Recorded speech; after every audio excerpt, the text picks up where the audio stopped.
Laymen's evangelical fellowship స్థాపకులు ఎన్ దానియేల్ గారు 1963 సంవత్సరం మే 20వ తేదీన చేసిన ప్రసంగం. ఆదికాండము 49వ అధ్యాయం 22వ వచనము. యోసేపు ఫలించెడి కొమ్మ. నీవు ఒక ఫలించు కొమ్మవైతే దేవుడు ఆనందించును. నా తోటలోని ఒక చెట్టు ఫలమునివ్వాలని నేను 10 సంవత్సరాలు వేచి ఉన్నాను, అయితే ఫలము కనిపించలేదు.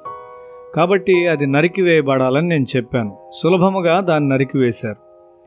ఏ క్రైస్తవుడైనా డబ్బు సంపాదించుట్లో తన జీవితాన్ని వ్యయపరచగలడు.